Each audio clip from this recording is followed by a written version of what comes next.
This is Andy Purewal for Boxing News. I'm speaking to the man to soon be world title challenger, Abdullah Mason, over Zoom. Abdullah, how are you feeling?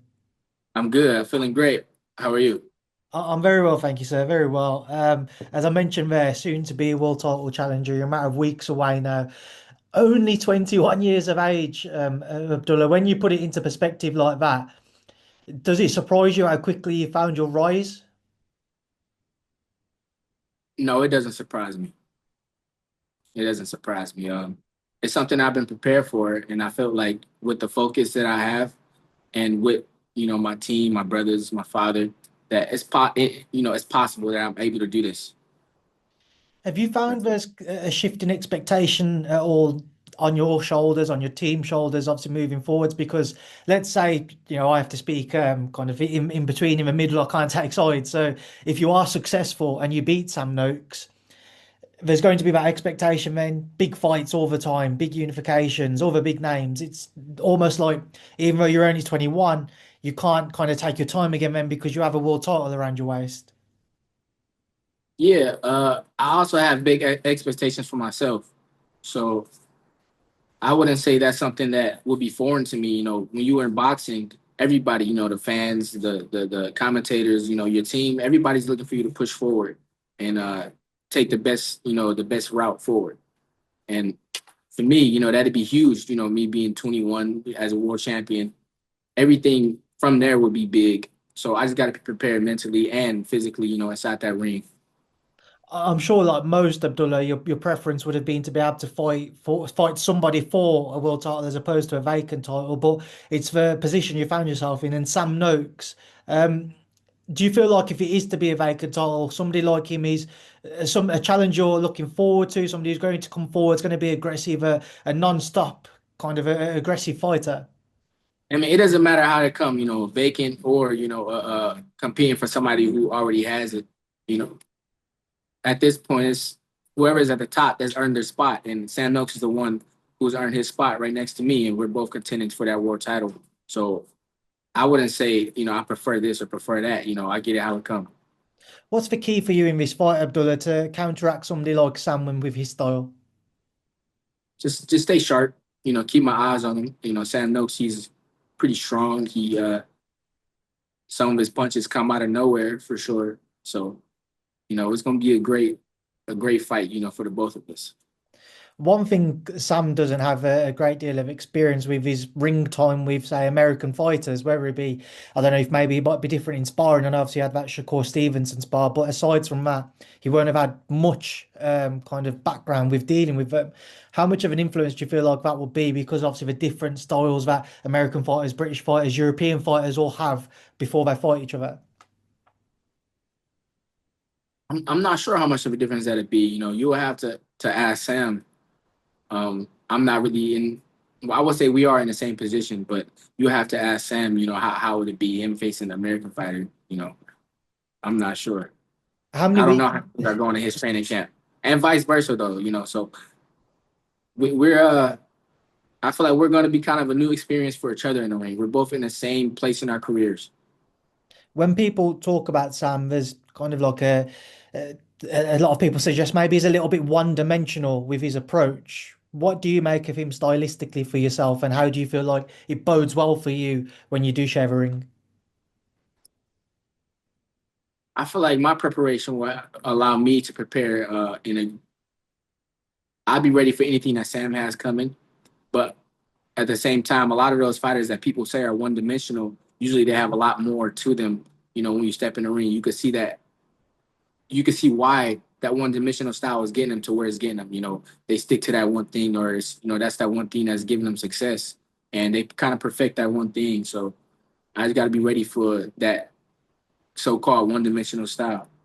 Are you somebody, Abdullah, who likes to study and analyze your opponents, or do you leave that to your team and just kind of take their feedback and work around that? I like to do both. I like to do both. So when you do watch and look at Sam, I know you can't say too much, but do you see kind of holes that you feel like you can exploit? Yeah, for sure. For sure, I see holes. I feel like any fighter has holes that can be exploited, but you just have to be put up against the right opponent to exploit them. And I feel like I'm the right opponent for Sam Mills. As I mentioned earlier, there's obviously that story about Sam and Shakur sparring. Have you reached out to Shakur or maybe just asked him some advice, maybe see how their sparring went, if he'd feed it to you? No, no, I haven't reached out. I haven't heard about the sparring besides, the interviews that I've heard about. As I mentioned earlier, Abdullah, victory here lines up quite an incredible journey ahead for yourself. How difficult have you found it just trying to stay focused on the task at hand? A lot of people, when they look towards world titles, it's sort of immediately talk about what's next. How have you found that expectation? You said how difficult is it to stay focused on a war Yeah, title? not looking beyond what could Uh, happen on November 22nd. I wouldn't say it's any difficult from any of my previous fights. The war title is just a bigger step forward, but it's the same thing. You get that out of the way first, and then you worry about what's next. The same with my first fight, second fight, third fight. Each fight is one step forward, and Sam Noakes is that next step forward right now. Is there a part of you at all, Abdullah, that obviously when Keyshawn was due to fight Edwin De Los Santos before the fight got pulled because of his weight issues, in the press conference he was obviously calling you out saying, "Are we going to get it on next? Are you going to fight me?" Obviously, when we saw what happened, his fight being pulled, he's moved up in weight now. Is there a sense of frustration? Maybe you never got that chance to fight Keyshawn because of what he Not said. at all. Not at all. I'm prepared to face whoever's in front of me. Whoever's right there, whoever boxing put in front of me, I'm prepared to face him. And at the time, I thought that was him, and I was prepared to face him if that was a fight ahead of the one that I had at the time. But whatever happened, I got mixed up based off of what he did on his side, and now I'm still contending for the world title, fighting the next person ahead of me. And after Sam Noakes is going to be the next guy, then the next guy. But there's no frustration for me on my side. No. I asked you earlier about Shakur sparring Sam Abdullah. Can you give me any information on kind of who you've been able to spar in preparation for Sam Noakes? I've been sparring out of some gyms in Cleveland and Michigan.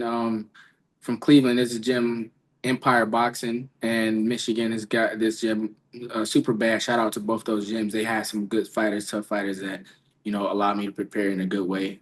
And I'm just ready to do what I do on November 22nd. Obviously, with your division, there's just a couple of things I want to ask you about. We saw the Raymond Muratalla and Andi Cruz fight going ahead. What's your take on that fight? I think that's going to be a great fight.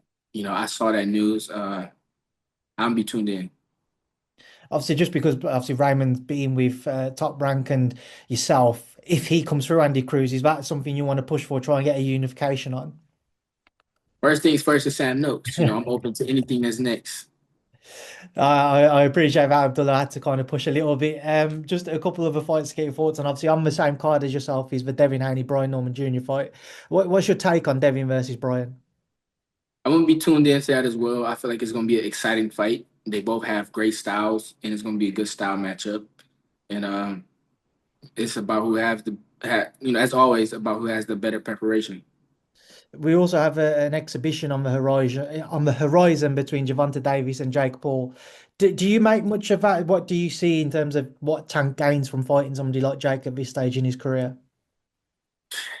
You would have to ask Tank because I'm not in his position, so I don't know too much on why he's doing it or what he gains from it. Right now I know what I'm gaining from a world title. That's kind of solidifying myself in a sport as a young up and coming world champion, and as kind of the next big name in the sport.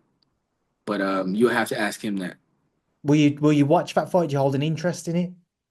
I'll probably watch it. And then just last one, obviously it's a weight above yourself. Lamont Roach and Pitbull Cruz. Again, just your thoughts on that, please, Abdullah. I'm definitely looking forward to that fight. I feel like I'm eager to see how Lamont Roach handles Pitbull Cruz. What do you make of him? Obviously, he's jumped up through the weights quite quickly over the last year or so. As a fighter yourself, who you always look like you're quite big for your own weight, what do you make of somebody jumping through like that? I think he's a well-rounded fighter. I like his style, and he got some good offense, good defense. He's pretty sharp. So, I'm ready to tune into his fights as well. Well, Abdullah, listen, it's a pleasure to catch up with you. I'll leave you to enjoy the rest of your day. Obviously, enjoy the rest of camp. Good luck with your prep, and I will see you Thank in you. Riyadh around fight week. Thank you. I appreciate it.